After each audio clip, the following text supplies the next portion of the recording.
welcome to the video. What's up, everybody? Welcome back to my channel. My name's Jillian. I am an artist. This is episode 5 of Let's Fucking Paint and mixed media and collage, and we do all the things, okay? I do all kind of mixed media stuff, and yeah, that's what this channel is about. I show my art process. I walk you through what my brain is doing and what my hands are doing. Basically how I create a piece from start to finish. This year, I'm gonna create all new artwork for a tarot deck. Yeah!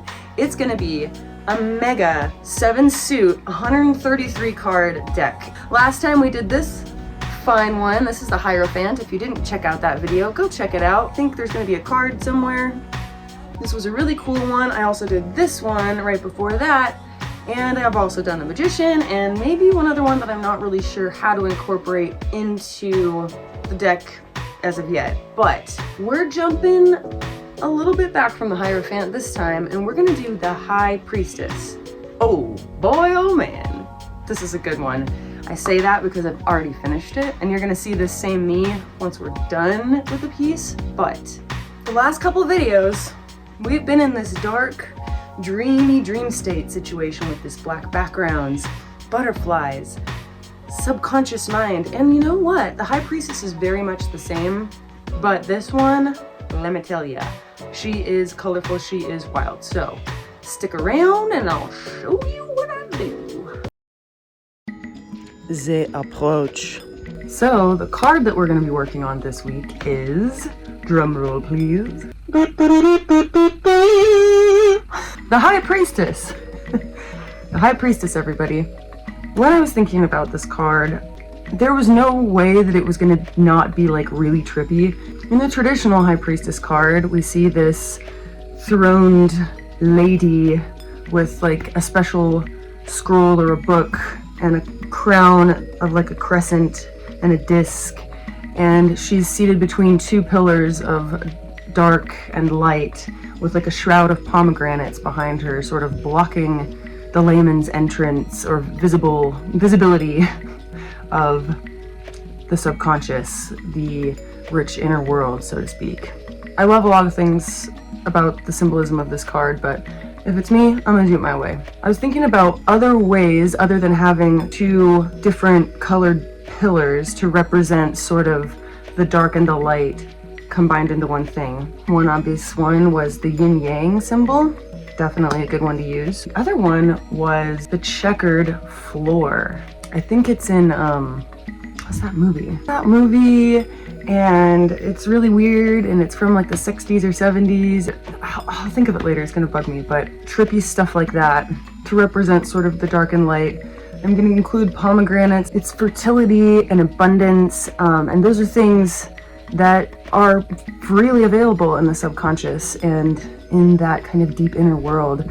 It's kind of like an abundance mindset, right? The more you focus on the truth of abundance in everything, the more you see of it in your life, in your awareness, and in your surroundings. It's like gratitude, pomegranate gratitude, maybe? There's not going to be a pomegranate shroud behind her in this one. Instead, it's just going to be the starry abyss. It's like the void, and I've talked about that in previous videos. The void is not nothing, and it's not something we should be afraid of. It's something that we should embrace, because in that sort of primordial space, that's where everything is created from. That's where we're created from. That's where we like arise from every day after we're sleeping. So the abyss is just going to be there, but she's going to be guarding there and trying to check and make sure you're ready to go. She's the symbol that, okay, you're here at the gate. You ready to go in? Let's do this. Let's look at the color palette that I picked out and the cutouts that I picked out. On the outside of these columns, which is kind of just going to be an arch, we're going to have like a blue sky using these kind of warm blue tones. The column arch thing is going to be gold. And inside of the archway into the abyss, we're going to do this dark brown, almost black kind of mixture of things again, and little gold stars. I've done a little bit more pre-thinking about this one than I was doing kind of in previous videos, just because I wanted to make sure that I was really gonna nail it. But I'm thinking about the color and stuff like that and the symbolism more than I'm thinking about how I'm actually gonna do it. That's sort of where the spontaneous part of the approach is going to come in. In that traditional card, she does wear like a blue robe or gown, so I'd like to try and do that. It's supposed to represent water and this flow, this sort of divine flow. And of course we're going to have pomegranates, poppies, and vines. The complete color palette kind of looks like this. I think it'll be good. Today's High Priestess is this photo of this AI girl. I'll mention some things about this really quickly. Once I have my AI made girl face and I know what size canvas I want to work with, I make like a 2-scale Photoshop document, and then I bring in my girl picture and I crop her into the composition and see like what size would work if I want to put this here and that there. What size would be most pleasant for the composition. And because AI can't do hands for crap, I take photos of my own hands, scale them to around what looks like natural that would go with the size of the face. Since I know I can get 11 by 17 nice quality prints at my local copy shop, I format everything to like 11 by 17 and then just get that printed out. As far as like pictures of other things that I want to use, in this case pomegranates, so again an 11 by 17 piece of paper. And I do that for like flowers, birds, pine cones, like whatever the hell I end up cutting out and using. So that's pretty much it. Let's start figuring out how to make this piece. Okay, let's do it. I'm excited. Howdy. So I just wanted to mention that there is a more in-depth video about the pre-process of all of this coming in the next video. I say that because I was just working on filming that for the next video that's coming after this. So this is extraordinarily future me. Hi. I'm sorry that the approach section was so long in this video, but I wanted to give you at least a taste of what I'm doing to start her off. Okie dokie. I'm gonna go on a hike. I'll see you later. Day 1. So starting off, we have a canvas that I started doing an underpainting on like a year ago, and I've placed her on the canvas and I'm kind of marking out with a pencil where I would like some of the design to go. Then I'm kind of removing parts of her body that are not going to be necessary, tracing out where the shoulders are going to go and the hands, and just making sure I've got kind of like a rough sketch ready for when I decide to glue her down and paint over it. Then I'm just going to glue the figurehead down, Elmer's glue once again, and the hands as well. And this is sort of an up-close look of the little sketch that I made. Yeah. Got the columns going up and around like an arch shape and the cloak shape or the dress shape.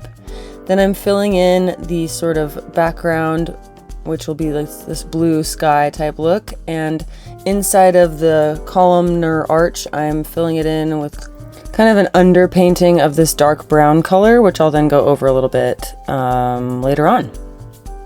So this is the part where it never turns out the way that you think it's going to, but there are aspects of this pink shining through that I think are really, really cool. So I'm wondering, how do I keep some of them? Well, I do think I still want to have the columns be sort of a goldish thing or have gold sort of involved in them somehow. I had picked out this one like ochre yellow color.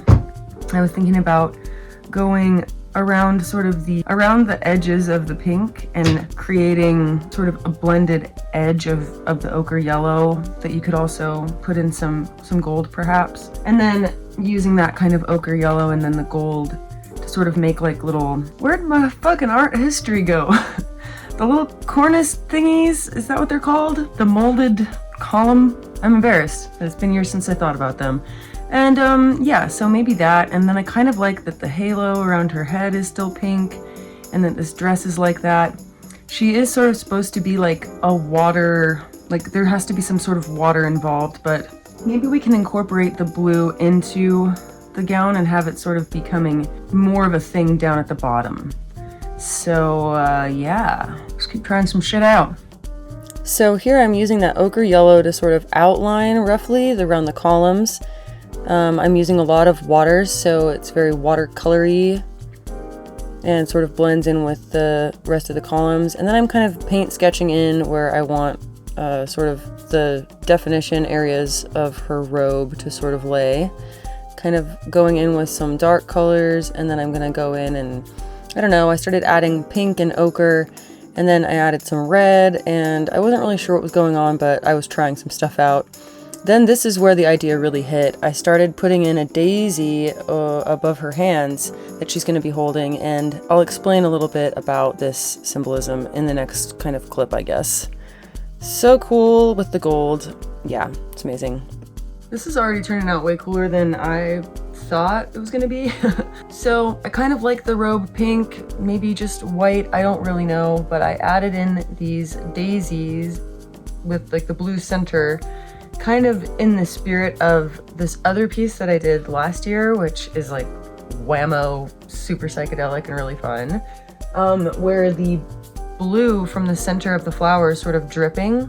So I think that'll account for how there's going to be a lot of blue, watery stuff happening in this composition. And then I was kind of considering like adding in some of them sort of over here and in other parts of the composition that actually have this color background. So it's sort of like portals into like, it's the balance thing. It's portals in and out of the world that you think that you know and the world that's the mysterious beyond, the conscious and the subconscious. Yeah, the known and the unknown. Going pretty cool. I don't know what to do next. We'll see. I kind of think it's time for me to figure out the checkered floor element to this. What is it going to be? I don't quite know. And I don't quite know how I'm going to like come in and draw it out and all that, but something's gonna happen. That's for damn sure. Well, I've drawn out these lines vertically because I knew that I wanted it to, for this front part, I wanted the floor to sort of stop just behind the columns, and I wanted that line to be continuous that goes behind there. But then it kind of keeps going back and getting smaller and going into the distance. And so then it's like small, slightly less small, slightly less small, all the way down. Now I have to figure out, I think the vanishing point is somewhere in there. So we'll just sort of draw some lines and see what's going on.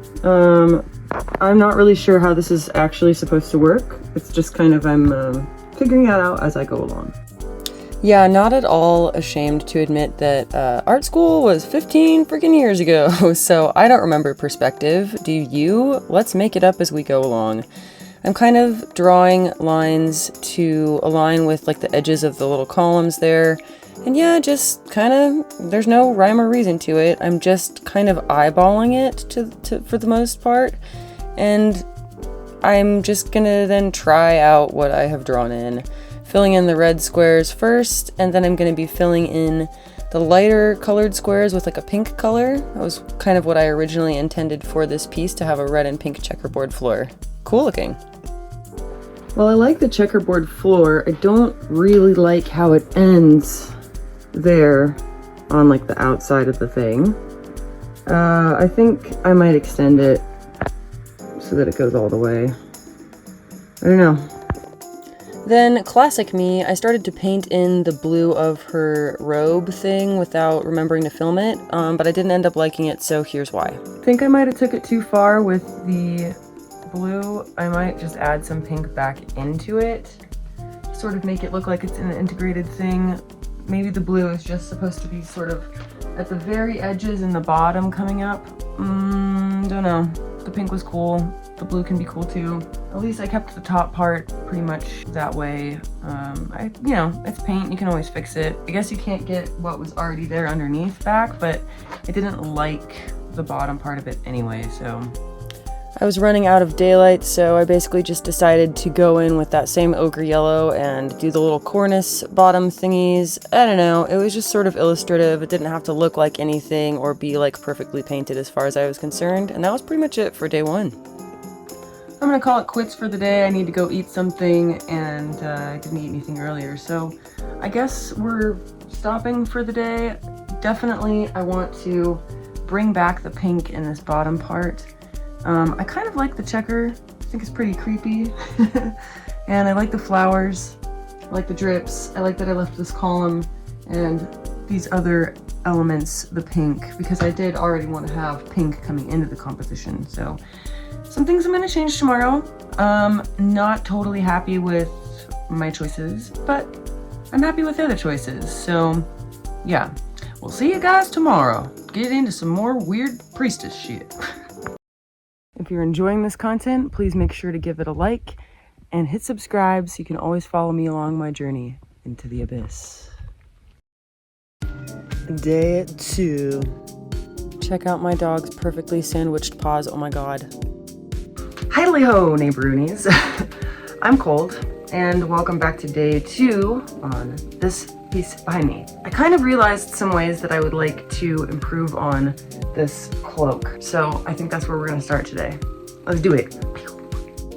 Starting off, I decided to just paint over the stuff that I painted blue with white, and it's going to take a lot of coats of white paint to sort of cover it back up to where I can paint over it. So in the middle of while I'm doing that, I started painting a little bit over the sort of black background, cutting out some pomegranates, choosing kind of where I'd like those to sort of grow around the column, because I liked the idea of the pomegranates being like a vine, even though that's not really realistic, but it's surrealistic. I'm painting some more of these little psychedelic drippable daisies in on the corners there, just so that they're like kind of off the composition, and then I'm filling in sort of the back squares, making them a little bit darker in color so it looks like they kind of fade into the darkness. More coats of white paint for sure, adding some gold to the little outer daisies, exterior daisies. And then I'm drawing in and painting in her crown. This is an Isis crown, which the original card has some symbolism like that, but I wanted to take it even further and make it crazier. Now I'm adding in some little vine action. The pomegranates are taped down with blue tape temporarily while I do this.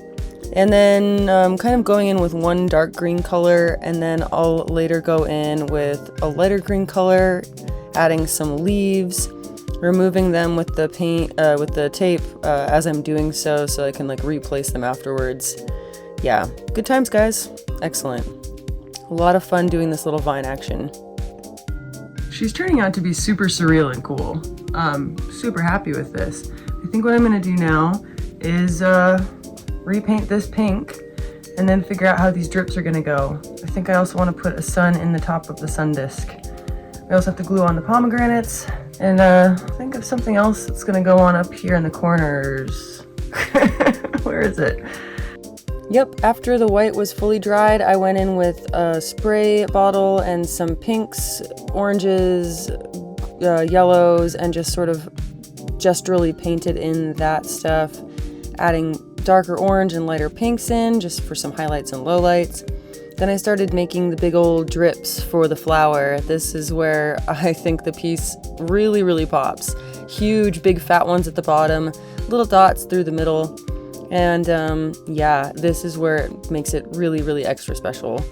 Then I'm going in and doing dark blue, like really, really super dark blue with lighter blue highlights for the hair.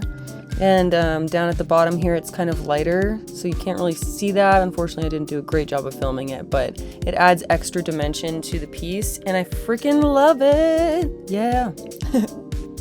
Well, end of day number 2. She looks really trippy and really cool.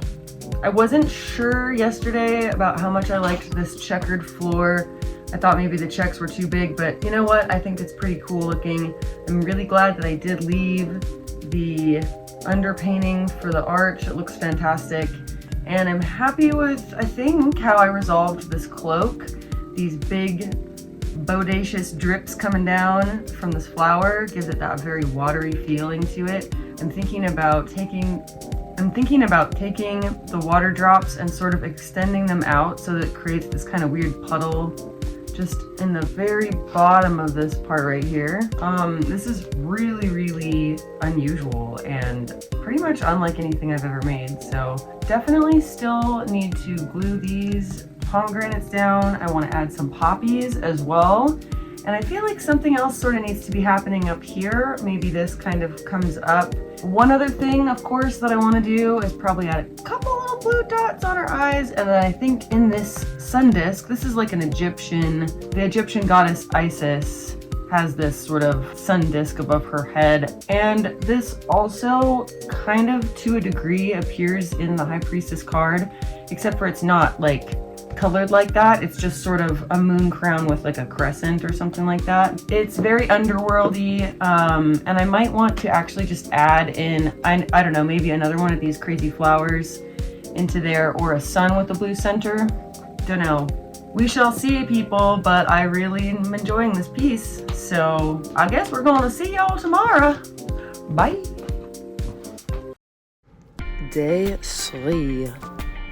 No introduction needed for day 3 because I knew exactly what I wanted to do. I needed black drips and blue drips coming off of that flower to sort of further allude to this amazing dark and light, conscious versus subconscious.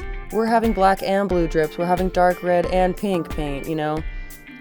This flower, I think, is a portal that sort of represents, the underworld, the transition point. And I decided to give her hair drips, which was really a fucking good idea. I love it so much. This really added a lot of excitement to the piece, and it just makes it extra trippy. I don't know. Just the trippiness in the beginning was what made it, like, it made me push myself a little. Here I'm testing out if I wanted flowers on there, on the little sun disk crown, but I didn't like that, so I was like, you know what, for now I'm just gonna glue down these pomegranates. So I did that. Pretty time consuming, but it definitely helped feel like the piece was becoming more finished, and then I could start thinking about the rest of it. There's a couple poppies I added up there, but not too many. Then I decided to try that like sun inside of the sun disk, and then I was like, actually I fucking hate that. So I got rid of it. And then I decided what would be way cooler is just to make it sort of a blended paint situation, so it looks kind of like a 3D sphere type thing, which was really a good idea. It's perfect. It was a perfect solution. Then I'm kind of taking and filling in a little bit more of the opacity of these checkered floor boards, floor tiles, adding a little bit of orange into the pink and adding darker reds into the red, and just filling it in, making it a little more dimensional and finished looking, adding a couple of dots here and there, a couple little minor finishing details, and filling in a little bit of these black parts just on the sides, a little bit of subtle detail to extend this kind of puddling pond situation, and that's it. That was how I did it. Let's see what I think about this piece at the Beer Critique, eh? If you like this kind of content, make sure you subscribe. The Beer Critique. You know what fucking time it is. It's time for the motherfucking beer critique. Yeah! Cheers, everybody. Delicious. First off, holy crap, it's the next day after I actually finished this in the studio, and granted, it was snowing like 2 days ago. It is now 73 degrees outside. It's freaking hot in here. I can't even believe I'm wearing this, but we do it for fashion, we do it for style, right? So guys, what do we think of this beauty? I am obsessed. I am obsessed with this piece. Everything from the way that I incorporated balance in a different way so that I didn't have to have like the two sort of opposing columns. Stuff like the checkerboard floor with two different colors. Stuff like the dark abyss behind and the bright blue sky in front, which is then echoed in the tones of the hair that are dripping down. Sort of twin abyss type portal flowers where we have the blue flower dripping blue kind of inside the black abyss. And then we have this one that's kind of dripping blue, but it sort of brings in the black, and as well as the little side flowers that I love that they're kind of on the side, and they're not real present in the composition, but it's kind of a nice little subtle detail that kind of makes you think what's beyond the edges. The High Priestess card is so much traditionally about the entrance into the great beyond, the void, the subconscious mind, where basically, you know, it's not a void at all. It's this amazing, scintillating, sparkly place where all creativity resides, all possibility resides, and it's just like, it's like a scintillating, sparkling with possibility, particulate zone that everything is just waiting behind the curtain to express. That's my experience of the true void, and that void is so important. That subconscious area is so important, but It's like, wasn't it a Carl Jung thing? He said, like, let's make the subconscious come into consciousness, come into awareness. And so the way I've sort of done these blue drips mixed with the black drips, and I sort of have these kind of matching echoes of drips of different expanses, it really gives this cool symbolism of how both of those spaces can kind of coexist and work together. And it seems really special in that way. What a great way to live, right? The more we make the subconscious conscious, the more we shine a light into that dark, unexplored part of us, the more we can then come through and integrate those amazing little shadowy aspects with our conscious mind and with our like waking life and with our experience as humans in reality. I love it. Love these pomegranates. The pomegranates are just like this symbol of abundance. And we need that kind of like ripe abundance when we're traveling into these depths. We can know that there's so much there. There's so much to explore. There's so much to know, to discover. I just love that. And the color symbolism of having these red and pink tile floor, which I sort of already imagined before I even started the piece, mixed with the pomegranates, with the pink columns, it's all echoing those dark and light, that yin and yang. I'm so glad that I started with this weird pink underpainting because it actually ended up making the piece so incredible, didn't it? The way that this halo around her head shines through with that underpainting, the way that it shines through in this arch. Even, you know I didn't quite nail this bottom part as far as letting that shine through, but I was able to paint over it, add that kind of like messy, splotchy effect of this pink, and I never really imagined that this color combination was going to work out as well as it did. I'm super pleased with it. Fuck yeah, the High Priestess. This is definitely one of the more trippy pieces that I've made, especially in the last like 3 or 4 years. One thing I realized is that I think in the past I was leaning more into like my own symbolic language, trying not to really take too much from, I don't know, the cultural ethos, like the tarot, for example, mystical traditions, that kind of thing. What it boils down to is I was being too much of a purist. And what I kind of mean by that is that I was relying too much on my own world and not using what's available to me. But with this one, I am glad that I have kind of leaned into a little bit more of the esoteric. In doing that too, my brain is sort of becoming a little bit more esoteric. I mean, not that it needed to be, like it was already pretty esoteric, but it was only in my own symbolic language. And I think that now that I'm bringing in this type of thing that's in the cultural ethos, like the kind of swirling galactic, cosmic, starry void, and the checkerboard floor and things like this Egyptian crown, it's pushing me into a new territory and I really, really dig it. I'm so excited for what's next. So I guess that's it, guys. We did it. We made another piece. We made another amazing piece of tarot art for this tarot card journey that I'm on. I want to thank you all so much for joining me. There has been like an incredible amount of new followers, nice comments, supports, views on the video. I'm so humbled. This doesn't happen on Instagram anymore. So I'm really happy that I chose to use this platform to spread what I'm doing and yeah, to expand and to share this insane journey with all of you. So what is next? Well, we're gonna keep doing some major arcana cards. Next video, we're gonna jump around a tiny bit, I think. So we've done the Magician, we've done the Hierophant, we've done the High Priestess. So we've jumped kind of forward, we're jumping back. Next video is gonna be the Empress, and I am so excited for the Empress, guys. This outfit right here, check out this bitchin' kimono. Love it, right? This is a little sneak peek into what's next, because I just finished photographing the source material for the piece that is the Empress. So I'm really extraordinarily excited. Stick around for that video. Also, I have a website, enlightenmentbarbie.com, and I have an Instagram at enlightenmentbarbie. So if you want to support me more, check out the website. I have a lot of prints and framed canvas for sale on there right now.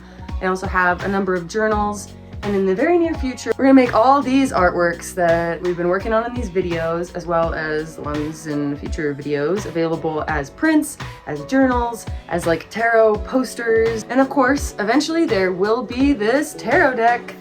We're like 5 cards in and there's like 133 cards, so we're gonna keep going. This is gonna be a crazy year of productivity and zaps of creative flow and being in this kind of eternal, ephemeral yin and yang space, drinking in this weird symbolism of the tarot, making it my own, and yeah, I do hope that you will stick around. I hope that you've loved this video. Please, if you have any opinions, tips, tricks, how I could improve these videos, things you'd like to see in the next video, breakdowns of whatever part of the process, if you want more detail, please let me know. Maybe I'll try and include that in a future video. And I'm just gonna say, if you're a little too snarky and blunt in the comments, I might not respond. So, go in peace, spread joy, keep being awesome, and remember, life is but a lucid dream, baby. Whatcha?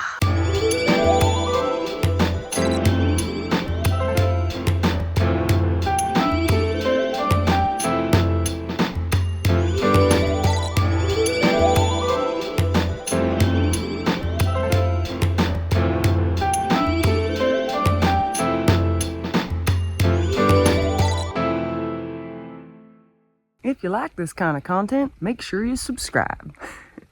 See you later.